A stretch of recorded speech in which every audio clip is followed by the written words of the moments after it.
Hello everyone! Today we're going to talk about a golden card. This is a new term introduced by our president. It's supposed to be similar to the green card, but I can almost see you say, what the heck is a golden card? Let's talk about it and let's break it down. And by way of this topic, we will also be covering EB5 investment green cards. So without further ado, let's get to it.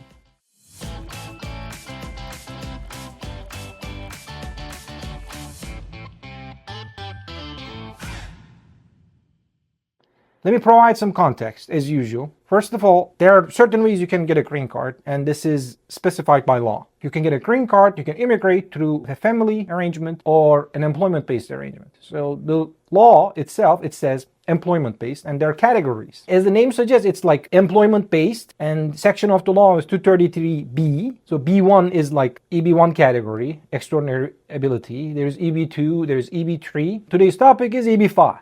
So EB5 is, the law says it's about 7% of all green cards available every year. Something unique happened back in 2022. It's unusual for politicians to agree on immigration matters. In 2022, they agreed on investment. Investment-based green cards were subject to a lot of litigation, a lot of controversy because of the amount of money involved, simply put. And there are actors called regional centers, which allow people to pool their investments together and invest in projects, in large-scale projects. And large-scale projects, when there's a problem, it creates a large-scale problem. And because of that, at some point, the Congress said, okay, we're going to step in and come up with a very detailed piece of legislation. It's almost like it's not like the statute. It's literally 30 to 40 pages. It's so much detailed, and it's so unusual because usually the law itself is, just lays the groundwork, like lays the basics, the framework.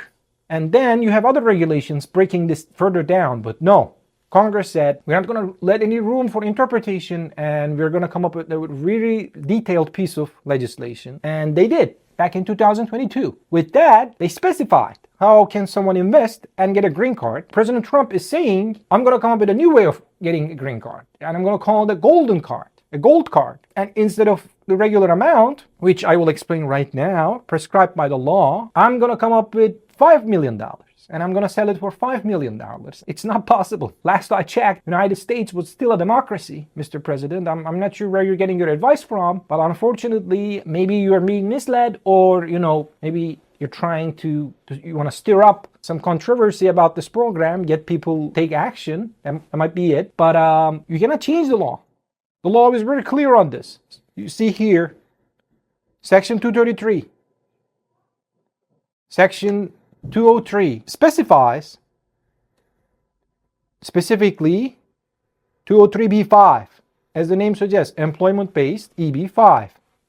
It says the amount of capital required, this is prescribed by law. It says, except otherwise provided in the subparagraph, the amount of capital required under subparagraph A shall be $1,050,000. So you cannot change that amount administratively. That's not subject to administrative action. I'm sorry. It's just not the way how it works. The government has a lot of leeway with immigration matters. They have a lot of discretion, but this is not one of it. This is prescribed by law, and Congress specifically made it clear. Even if this is subject to litigation, the courts will say, the congressional intent is very clear here. They made it clear what they want to do because, this is very, very detailed. It's unusual. So it's clear what they want to do here.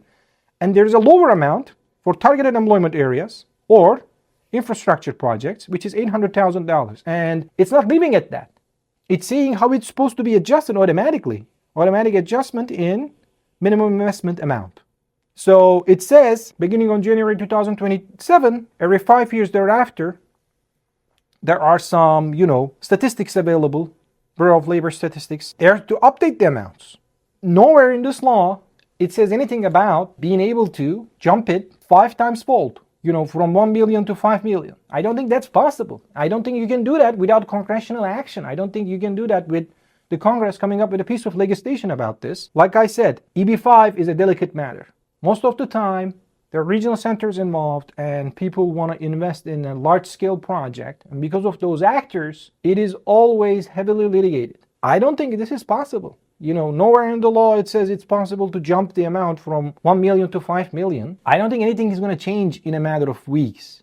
Things can only change with congressional action. If you ask me, if congressional action is possible, I think it is. We've seen that happen with Laken-Riley Act. It seems like after a very long time, Democrats and Republicans can get together and agree on things for immigration purposes. So it could be one of these. But like I said, it's not possible. I don't know where the president is getting his advice from. It's not possible to administratively increase the amount from 1 million to 5 million. So if you want to get a green card by investing, we can help you. We not only serve regional center clients, but we have individual clients making their own investment, creating their own businesses, starting up their own businesses. Things could change, but if you think you're up for this, contact us and we'll be more than happy to guide you through the process. And thank you for watching. Keep in touch.